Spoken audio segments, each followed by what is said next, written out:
Hello and welcome to the Oxford Clay Pottery podcast. I'm Catherine Tomlinson and I founded Oxford Clay, an eco-conscious pottery company. So on this podcast, we're going to be talking about all things pottery related, often with an eco-conscious twist, and I can't wait to share it with you. Let's go.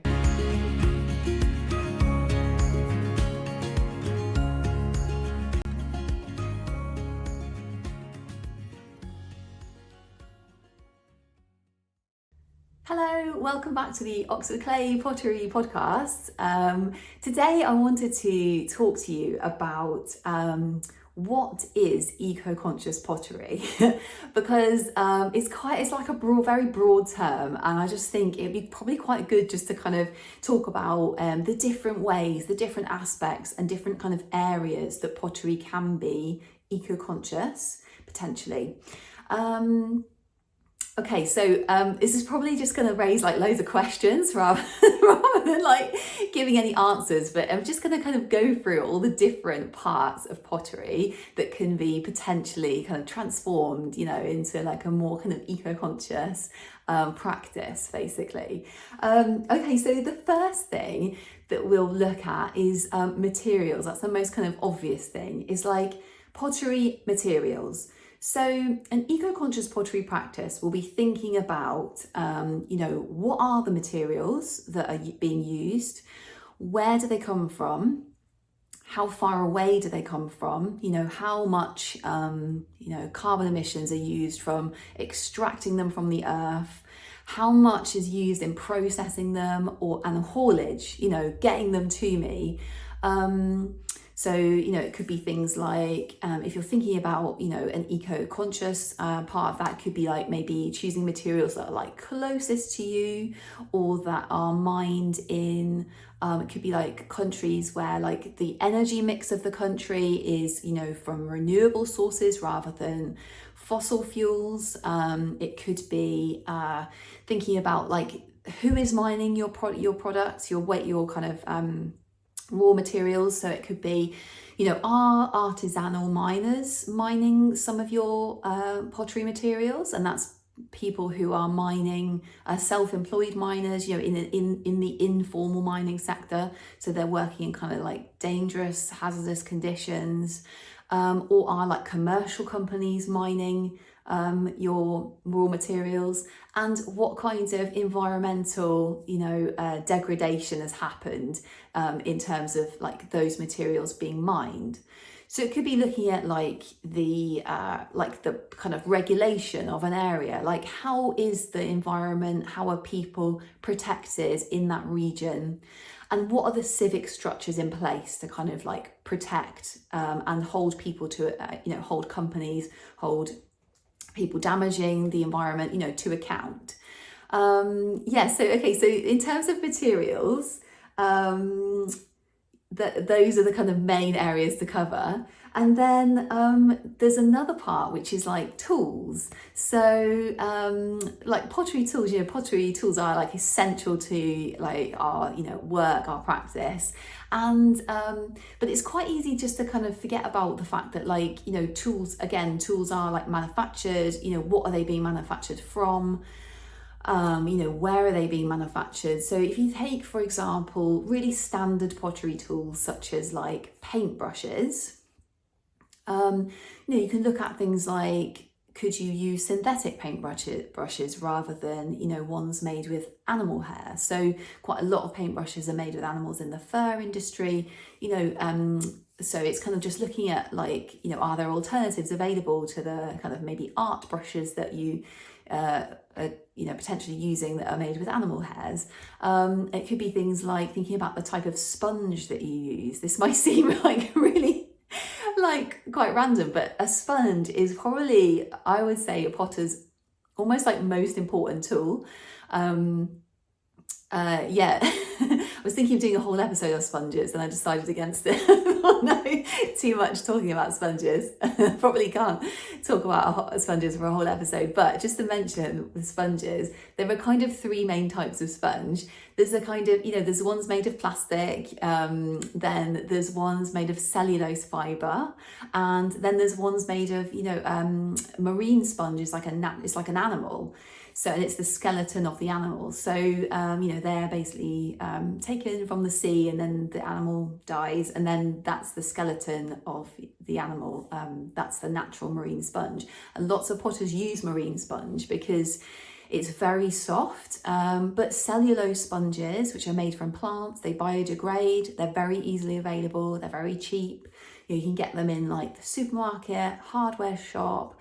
Those are the sponges which I use. I think they're really good. I think they're a really good alternative to natural sponges because they are like not quite as soft as a natural sponge, but they just do, just as good a job in my opinion.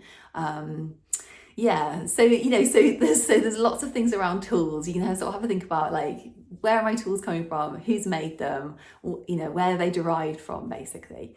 And then there's the next area of pottery, eco-conscious pottery potential, is practices. So, think about, I guess, like the eco-conscious, lens would be things like, how much energy am I using in my practice for certain things? So if you think about like, say like you have an electric kiln, it could be like, is my kiln energy efficient? Could I be doing like less firings, like fitting more stuff in the kiln? Could I be not firing things that I probably won't, want down the line? It could be, could I fire things less, with maybe like a raw glazing technique, which we'll do like another whole episode on raw glazing, which is an amazing practice where you basically don't do a bisque firing. So kind of energy use, is there anything else I can do to save energy? Am I using things like, a lot of heating, or something that I could let dry naturally that I'm trying to dry quickly? Could I just leave a bit more time? So that's something to consider. And then, there's other things like water use as well. Could I be recycling water? Collecting rainwater, from the roof and using that in my practice. So so there's loads and loads of different things. Avoiding wastage is another thing that you can do. If you just think about like sort of the energy it's taking to like reclaim your clay and stuff. Is there anything you can do that would like just kind of use less offcuts, or save yourself like materials or anything like that?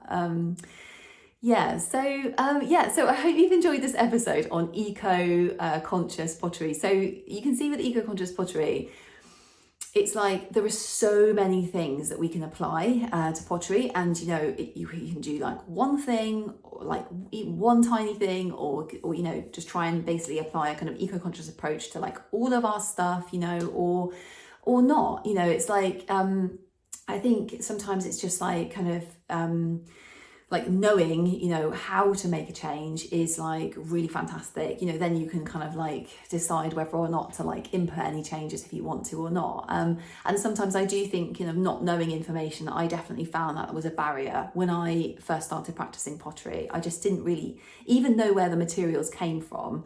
So if you're really interested in this, you want to learn like more, basically I've spent a long time researching eco-conscious pottery and potential changes that can be made for potters.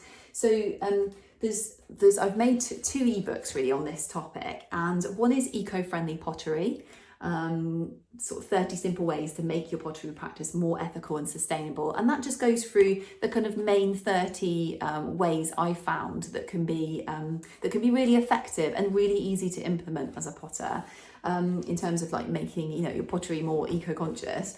And then there's another book which is specifically kind of aimed at people who are sort of like thinking about like maybe making their own glazes, or just want to know more about the glaze materials they're using.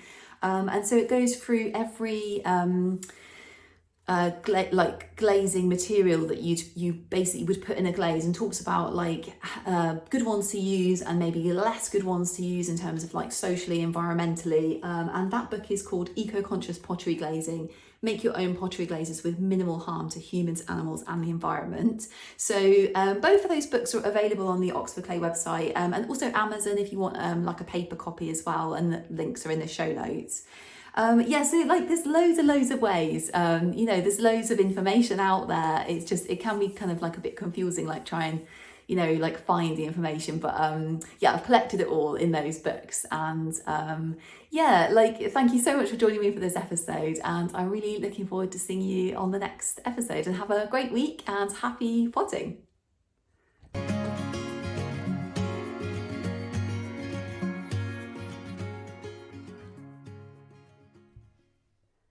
So if you liked that and you're interested in learning more about pottery, eco-conscious pottery, tools and techniques for potters, there's so much for you on the Oxford Clay website. There's blogs, ebooks, e-courses, video courses, and I can't wait to see you there. So the website is www.oxfordclay.co.uk.